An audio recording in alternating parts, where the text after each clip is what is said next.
Hello, I'm Chris Connor from Life Science Marketing Radio, and I'm speaking with Aiwa Liu, the Executive Director of Bioanalysis at Resolian. And we're going to talk about Resolian's approach to ultrasensitivity assays today. Aiwa, welcome. Thank you, Chris.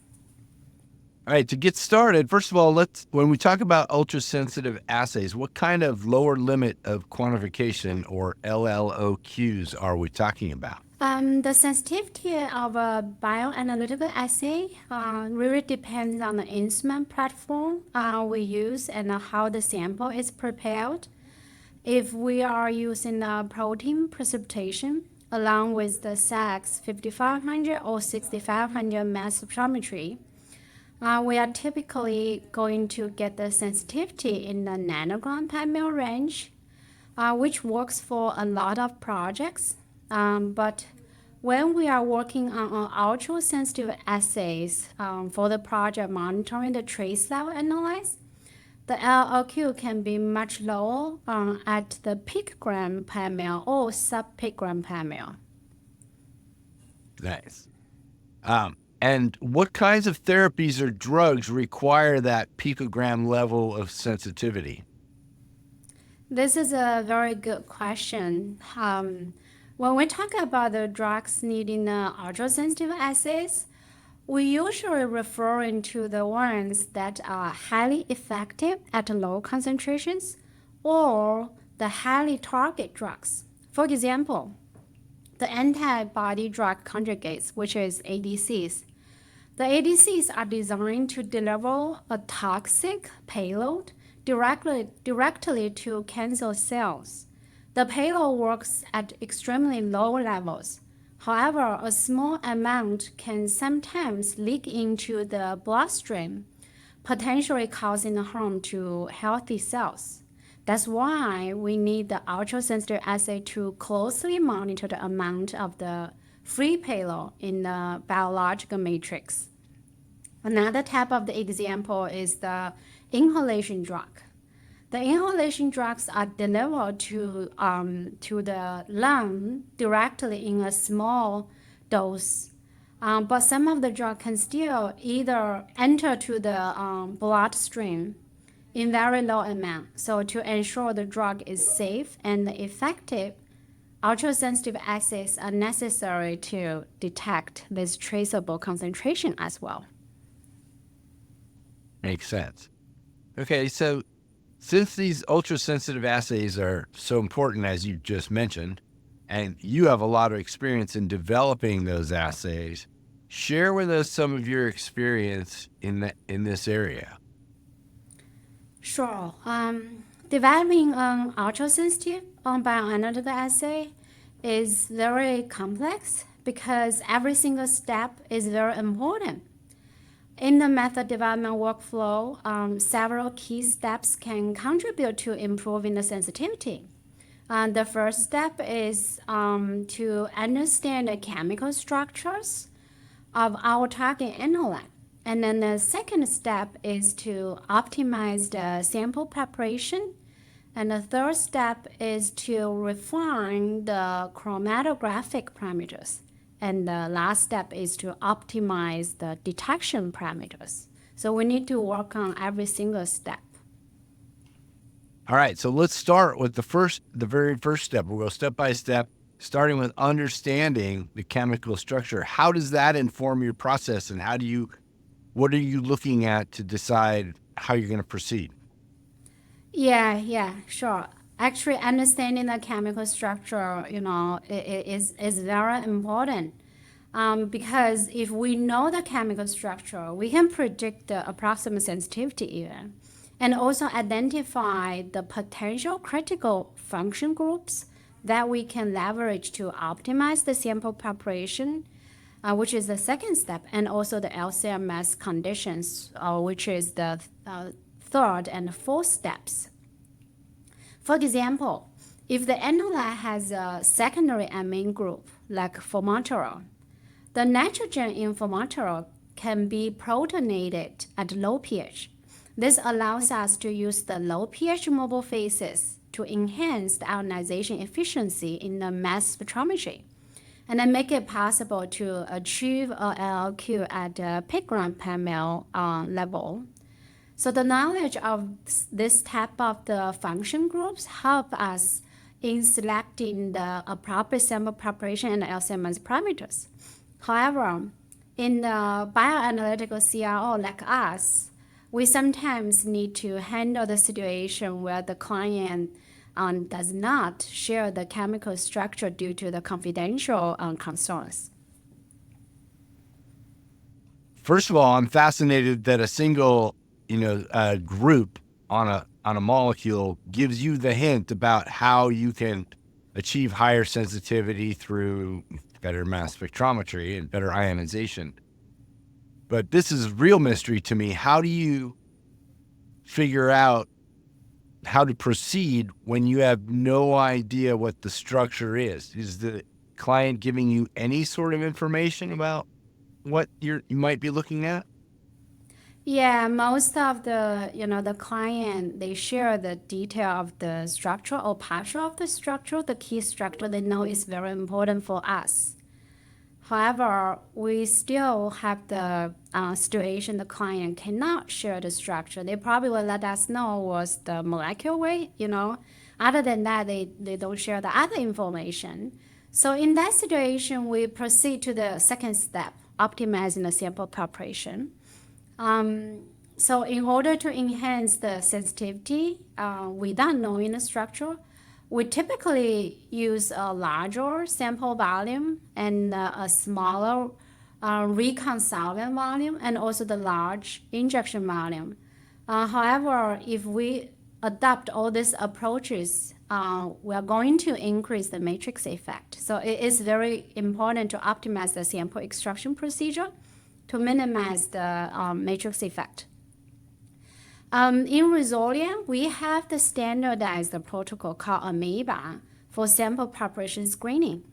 This protocol allows us to select the most appropriate sample preparation method by testing the different techniques, the sample preparation techniques, such as the protein precipitation extraction, PPE, liquid-liquid extraction, LE, supported liquid extraction, SLE, and the solid phase extraction, SPE. So even without knowing the chemical structure, this protocol helps us to identify the most effective sample preparation method. This AMOEBA protocol not only speed up our method development process, but also ensure the consistent quality from one method developer to another method developer. In most of the cases, the simple protein precipitation extraction is insufficient for achieving ultra-sensitive detection. SPE usually have to be used as the fundamental approach because it can effectively separate the analyte from the interference. We can play around the pH value. We can play around the organic solvent in the wash and the elution, solvents. In many assays, we even need to use the carbonized extraction, such as the PPE plus SPE, LLE plus SPE, to achieve the ultra-sensitive LLQ. So am I understanding right that in terms of sample prep, if you don't know what the structure of the molecule is, you're going to try all those different methods? Yeah. We will try. We have a SPE. We have a kind of AMOEBA design plate. We have the vendor design for us. Just the one experiment, we can screen all different techniques. So it's not the time-consuming approach. It's very efficient and very comprehensive to ensure we don't need to come back to revisit the method of the sample preparation procedure in the future. So this is a very good protocol. That's how we can ensure we have very fast delivery and also good method quality. And you mentioned that sometimes the only information you get is the molecular weight, which I presume is somewhat essential for the LC-MS part, because you have to know where to look to begin with for what fragments you might be detecting, right? Without that, you're really in the dark.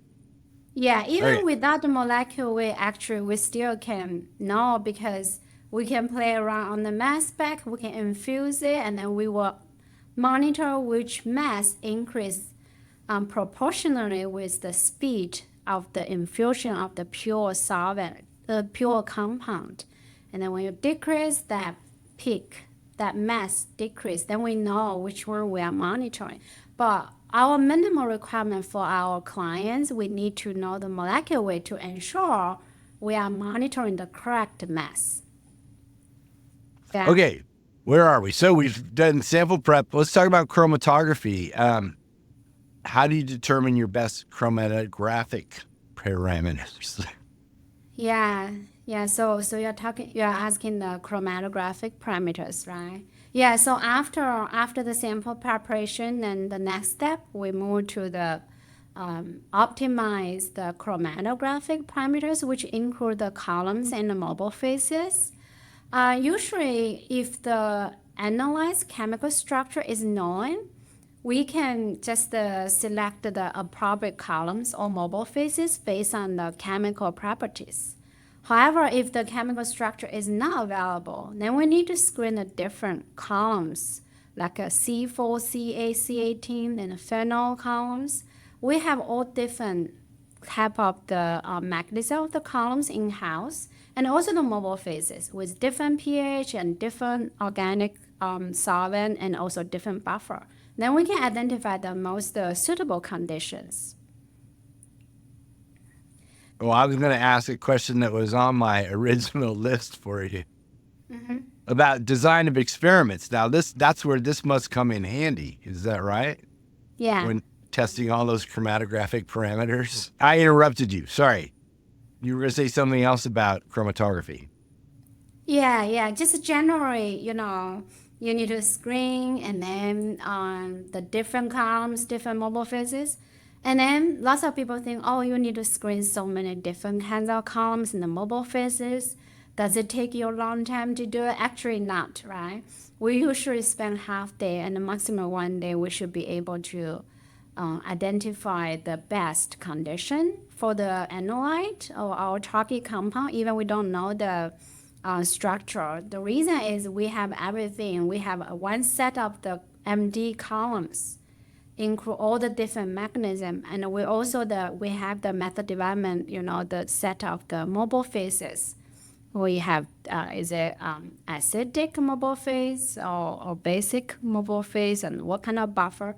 So we have a system to screen the column and the mobile phases. That's how we can do it, efficiently and comprehensively. And then again, we don't need to come back to revisit the condition again in the later stage. But in this, screening, there's one thing I want to, mention further, which is two-dimensional chromatography. We call it 2D chromatogram. This technique requires two columns and two switching valves and also one additional pump. This technique is commonly used when we pursue the ultrasensitive assay. The analyte is usually first injected on and separate on the first column, use the mobile phase A and B, and then the analyte will be elute to the second column, and then we use the mobile phase C to have the further separation. Usually the second column's mechanism is different from the first column mechanism. And then that's why we can further separate our analyte from the interference peaks to minimize the matrix effect. So the advantage of the 2D chromatogram include the cleaner background. The noise level is low, and then reduce the matrix effects, which can significantly improve the sensitivity.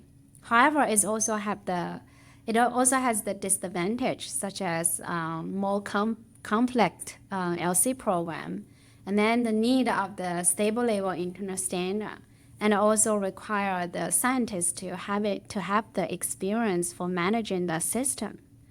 So this is something kind of unique. Not all the lab has this capability to do it.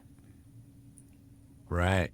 All right. Finally, mass spec detection by triple quad mass spectrometry. What are some of the ways you maximize sensitivity at the detection step?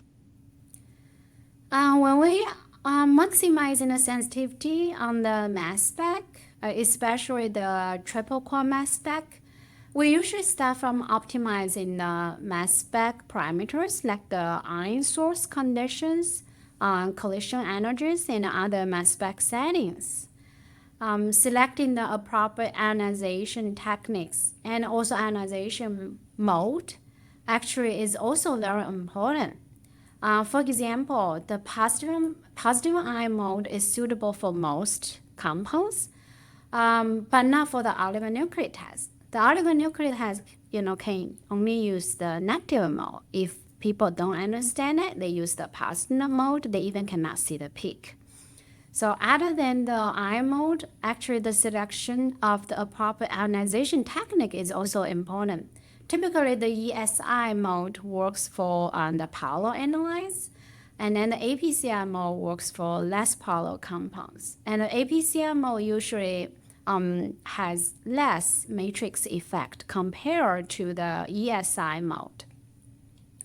So other than this, using the most advanced instrument is also very important for achieving the high sensitivity. For example, in Resolian, we have the SAX 7500 mass spec, which offers lower noise level and higher signal intensities compared to the older module like the 6500 or 5500. So that's another approach. However, we understand lots of labs, they don't have the most sensitive instrument. If you don't have the most sensitive instruments, there is another alternative approach I want to share, which is the picogram. So which is about to add multiple MRM transition together. So when we try to do that, it's very important to carefully evaluate each transition because adding one with the higher noise level can reduce the overall sensitivity. Only the transitions that contribute to a higher signal-to-noise level should be selected. I think that's the couple key points or couple tricks I have learned. Nice. I want to ask you one more question about ionization, and that is, what kinds of things do you look at to choose collision energies? This is an area I don't know a lot about, but I'm guessing you have some idea of looking at a structure and saying, this is the collision energy I need, or just explain why collision energy matters. Yeah. The collision energy actually is helpful for the Q1 the ion to break down to the Q3 the daughter ions we usually call, right? So the collision energy actually is specifically related to the compound structure. For the compound, let's say the compound has the secondary amine group, they could be ionized very easily, and then we'll probably need to apply less collision energy for this type of the compound. But if for the compound has the sterile, type of structure, the collision energy could be higher. The software of the SACs, either the analyst or the OS, they have they have a program over there. You can run the program by monitoring your parent and potential daughter eyes, and then to optimize the collision energy over there. So that's very helpful. So that's why you even don't know the structure of your compound. You still can get the optimized, parameters. Nice. I'm going to stop there. Awalu, thank you so much for sharing all those insights with us today. Thank you, Chris. Thank you for your time.